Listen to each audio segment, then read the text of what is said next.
오늘 우리에게 주신 하나님의 말씀은 고린도전서 1장 26절에서 31절의 말씀입니다. 형제들아, 너희를 부르심을 보라. 육체를 따라 지혜로운 자가 많지 아니하며 능한 자가 많지 아니하며 문벌 좋은 자가 많지 아니하도다. 그러나 하나님께서 세상에 미련한 것들을 택하사 지혜 있는 자들을 부끄럽게 하려 하시고 세상의 약한 것들을 택하사 강한 것들을 부끄럽게 하려 하시며 하나님께서 세상의 천한 것들과 멸시받는 것들과 없는 것들을 택하사 있는 것들을 폐하려 하시나니 이는 아무 육체도 하나님 앞에서 자랑하지 못하게 하려 하심이라.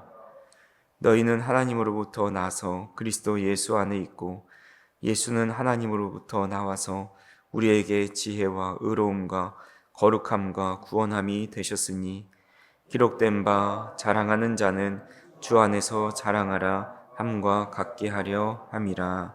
아멘. 우리가 살아가는 이 세상은 철저하게 양육 강식의 법칙을 따라서 돌아갑니다. 강한 자가 약한 자를 지배하고 힘 있는 자가 힘 없는 자를 삼키는 것이 세상의 당연한 원리입니다. 더 높은 자리에 오르고 더 많은 부를 축적하면서 화려하고 강력한 지위를 가져야만 생존할 수 있다고 가르칩니다. 이 무한 경쟁의 굴레 속에서 우리는 조금이라도 뒤처지지 않으려고 또 연약한 모습을 보이면 곧바로 도태되고 먹잇감이 될 수밖에 없다는 그런 두려움 속에 살아가기도 합니다. 하지만 하나님의 나라는 전혀 다릅니다. 하나님의 나라의 법칙은 이 세상의 상식을 뒤집어서 강한 자가 군림하는 것이 아니라 오히려 약한 자가 강한 자를 이기고 승리하는 기적이 나타납니다. 성경의 이야기들을 들여다보면 하나님은 언제나 세상에서 연약해 보이는 자를 그 하나님 나라의 중심으로 세우는 것을 보게 됩니다. 블레셋의 장수였던 골리앗 앞에 선 다윗을 보면 그는 무거운 갑옷조차 입을 수 없었던 어린 목동에 불과합니다. 하지만 그의 손에 들려 있었던 물맷돌 하나가 세상에서 가장 강해 보이는 거인 골리앗의 목숨을 단번에 끊어 놓습니다. 미디안의 13만 5천 명의 수많은 대군을 무찌른 것은 수십만 명의 정예 부대가 아니었습니다.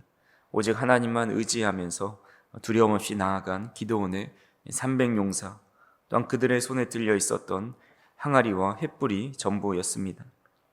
입이 뻣뻣하고 혀가 둔하여 나는 아무 말도 할 수 없다고 의기소침해 있었던 80세의 노인 모세를 애굽의 가장 강력한 권력 앞에 세우시고 그를 통해서 200만 명 이상의 이스라엘 백성들을 인도하는 것을 보게 됩니다.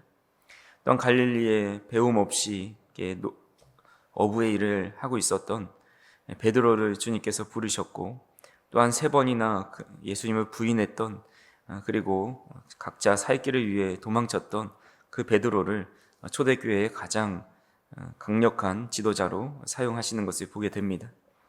세상의 눈으로 볼 때 이들은 모두가 하나같이 부족하고 또 연약하고 도무지 승리할 수 없는 그런 패배자들처럼 보입니다.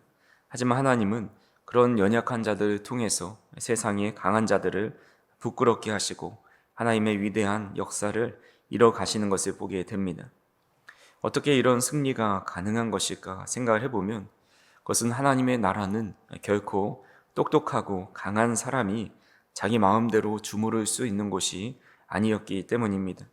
그것은 오직 만군의 여호와 하나님 한 분만이 온전히 통치하시는 거룩한 나라이고 하나님께서 역사하시는 대로 이끄시고 그에 순종하는 자들을 통해서 일하시는 세계이기 때문입니다.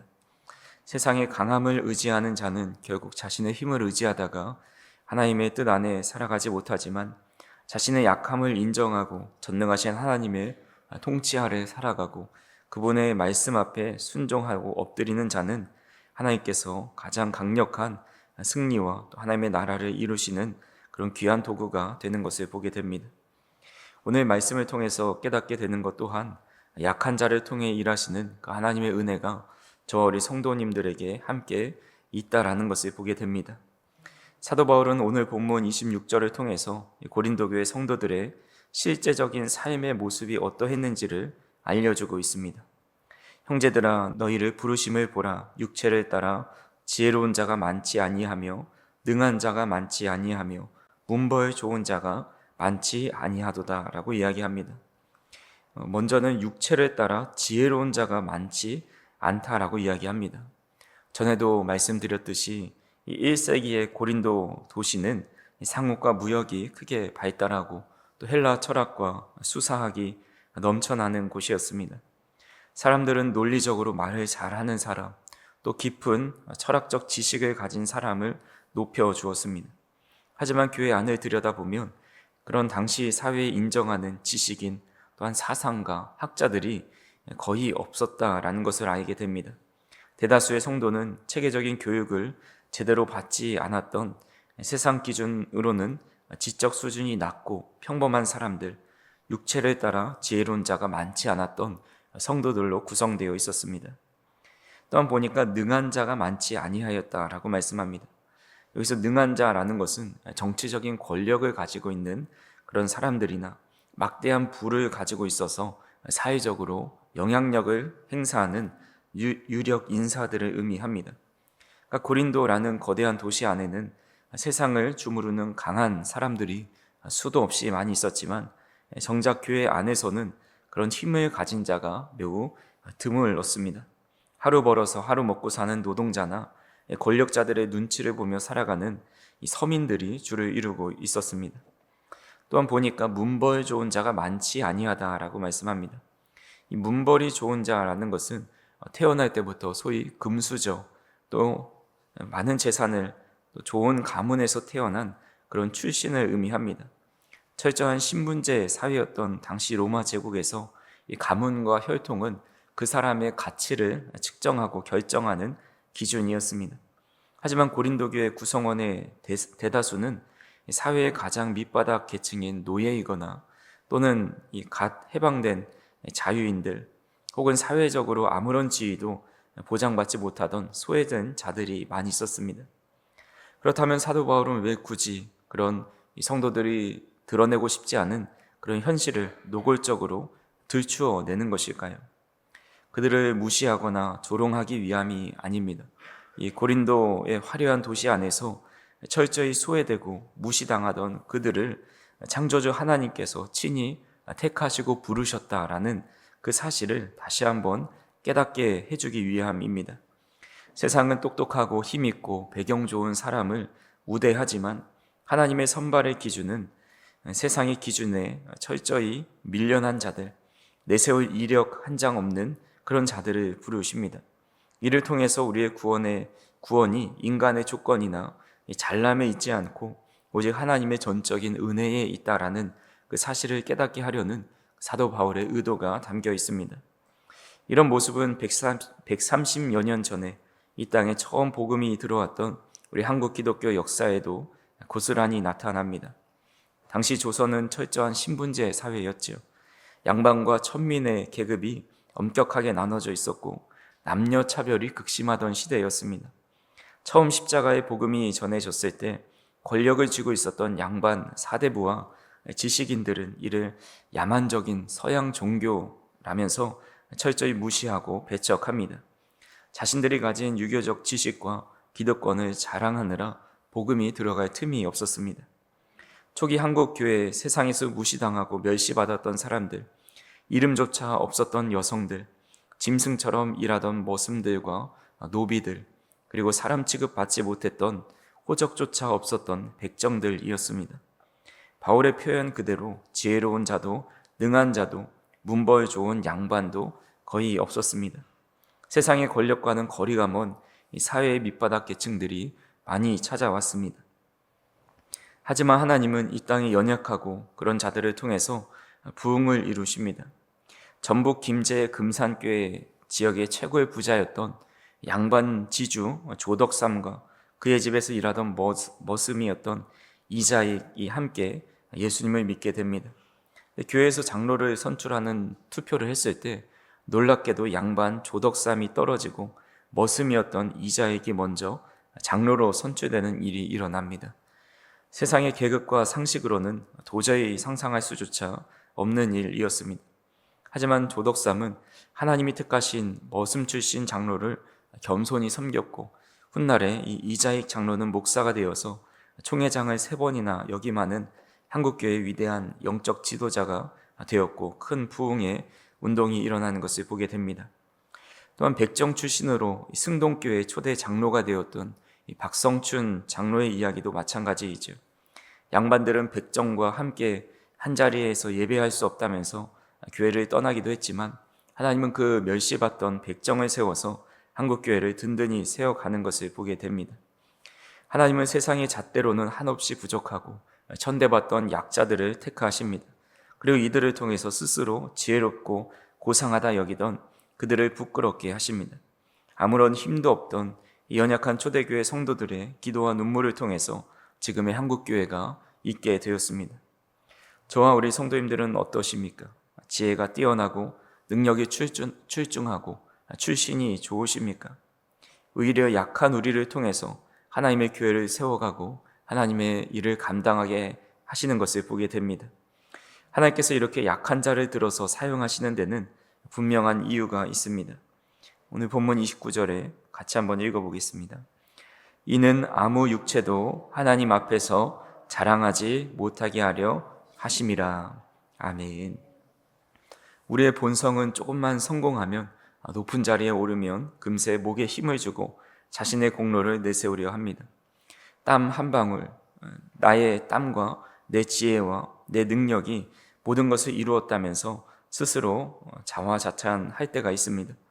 만약 하나님께서 세상의 잣대처럼 강하고 잘난 사람들을 구원해서 하나님의 나라를 이루어 가셨다고 한다면, 아마 천국은 온통 자기 스펙을 뽐내면서 자기 훈장을 보여주고 자랑하면서 그렇게 교만한 자들로 가득했을 겁니다. 하지만 하나님은 아무런 자격 없는 우리, 내세울 것 하나 없는 연약한 우리를 십자가의 피로 구원해 주십니다. 우리가 구원받은 것은 전적인 하나님의 은혜이기 때문에 십자가 앞에서 그 어떤 위대한 인간도 또 어떤 화려한 업적도 명함을 내밀 수가 없습니다.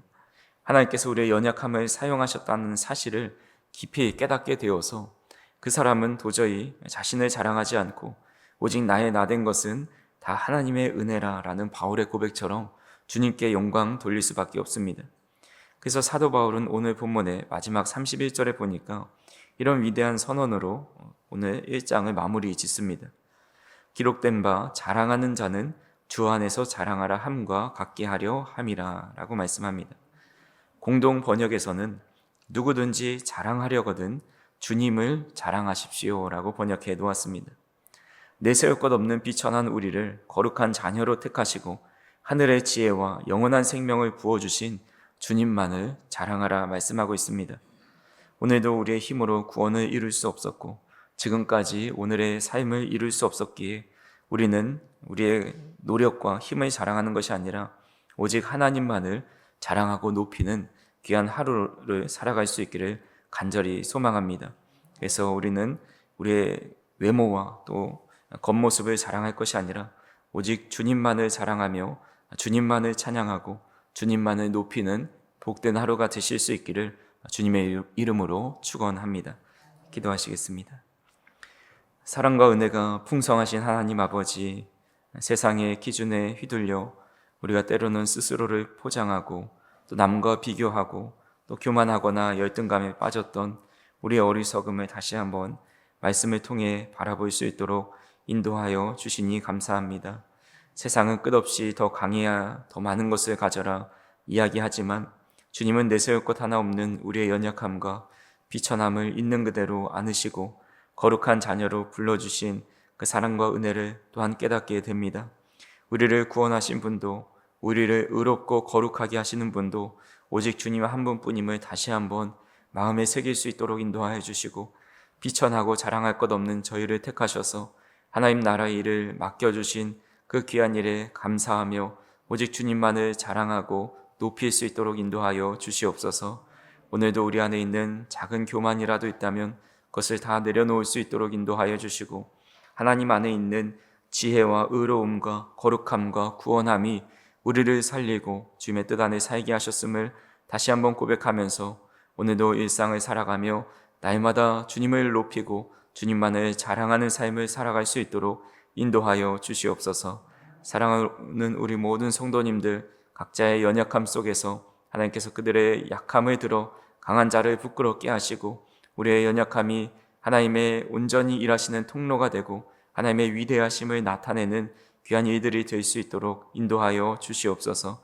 오늘도 기도하는 이 시간을 통해서 성령의 충만함을 덧입혀 주시어서 우리의 약함 속에 강하게 역사하시는 성령의 능력이 우리의 삶을 충만히 채우고 남을 수 있도록 인도하여 주시옵소서. 예수님의 이름으로 기도하옵나이다. 아멘.